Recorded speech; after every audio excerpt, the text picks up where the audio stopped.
Anyone who has owned horses for any period of time understands that freak things can happen. And in today's video, I'm going to tell you about a freak accident that we had with my almost 2-year-old stud colt Manzer last night. And this is something that was completely unexpected. I can't even believe it happened. And it was just such a freak thing. And today I want to tell you all about that. Now, before I go on, I do want to talk about the importance of being kind. And horse people can really be super judgmental of each other. I think it's really important that we try to put ourselves into other people's shoes and be more understanding than judgmental. So I'm very fortunate because my horse is fine and he will have no further issues from this. But I do know a lot of people who own horses that have had major accidents where they've lost a horse and they didn't want to share the story of what happened because they were so worried about what other people would think of them or what other people would say. And that's something that none of us want to go through. So I do want to put this disclaimer out there and say, please be kind and understand that accidents just happen, and this kind of stuff can happen to anybody. So as you know, we can try to bubble wrap our horses and accident proof our farms as much as we possibly can, but the fact is things are eventually going to happen. So please be kind. Now, I could be like one of those people that don't want to share their story and just forget that this ever happened and keep it between myself and my close friends and family, but I think that it's really important to share our stories to raise awareness for things so people can understand, especially people who are new getting into horses, so they can understand what kind of crazy stuff horses can get themselves into. The more of this kind of stuff that I share with everybody, the more that people understand what can be considered dangerous and just the weird stuff that can happen to horses. So, whole purpose for this video is just to share my experience with you. The dangerous object that my horse did some damage to himself on is this carabiner. This is a clip. You can see all the blood on it. So this particular situation, I have been doing this exact thing for 11 years. 11 years I know, because that's how long we've been at our farm. So I've been doing this for 11 years and I've never had an incident with a horse. So I'm going to show you exactly what happened so you can see what my crazy horse got himself into. So as you can see, here is my mouthy almost 2-year-old stud colt. And you can see he was just chewing on that rope. If you look up here, here's the rafters, and I've got this rope hanging down here. I've had this exact rope hanging here for 11 years, and it has a basic snap on it.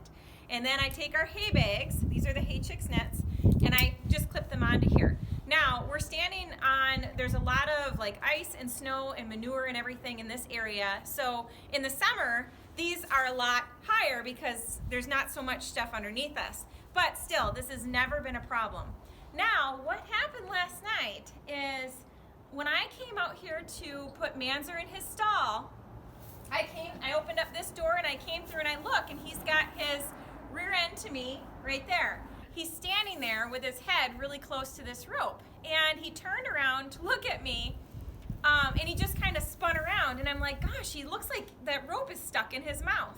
And if you can see, there's blood all over here. I could see the blood on the rope, but I couldn't really tell exactly what was happening.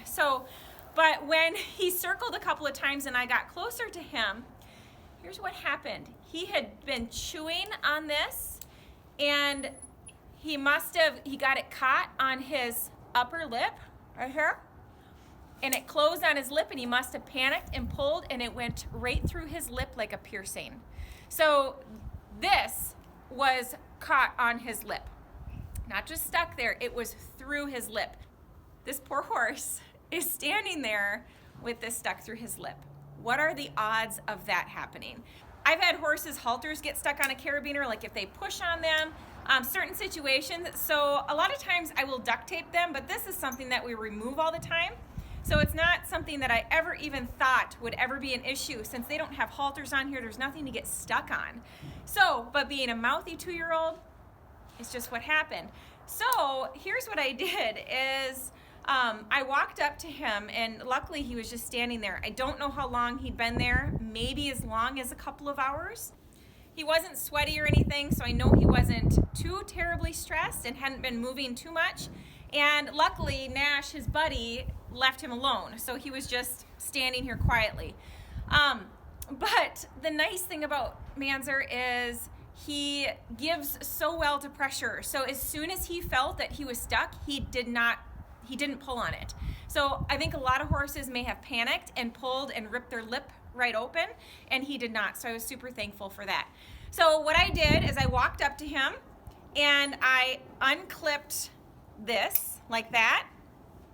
And then I took, so I'm holding it as it's attached to his lip, and I took this up and over his neck, and then I just grabbed onto this as like a lead rope around his neck and took him into the stall.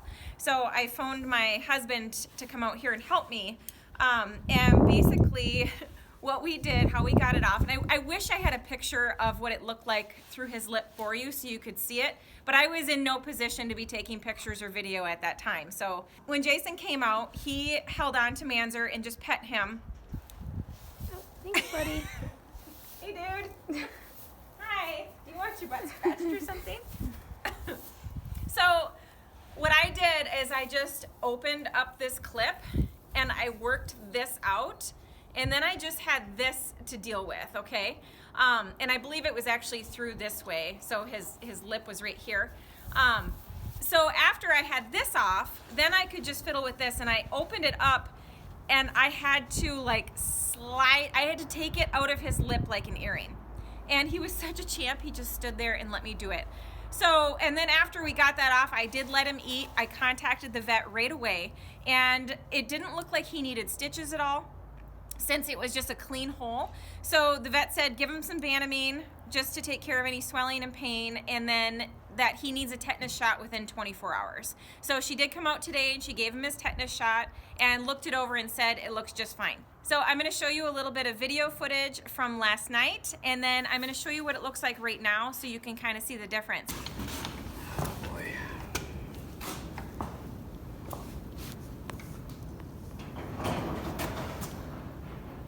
I think it was through there, wasn't it?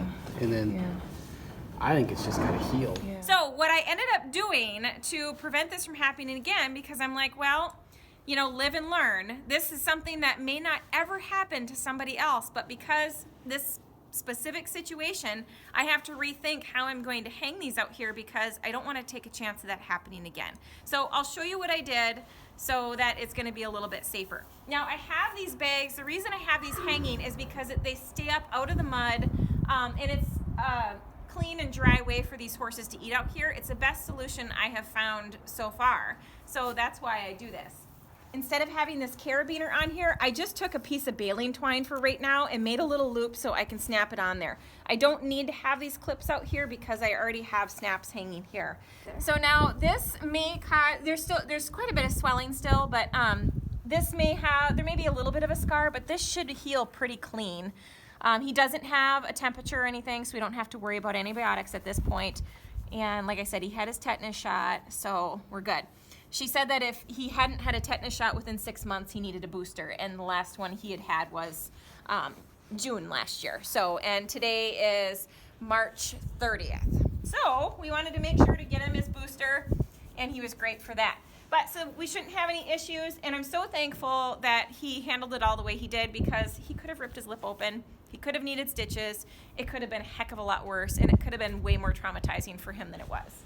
But since he's such a good boy, it all worked out okay. Okay, that's it for today's video. I hope you found it helpful, and I hope you never run into the exact same situation that I did last night. So thanks so much for watching. I'll see you in the next one. Bye.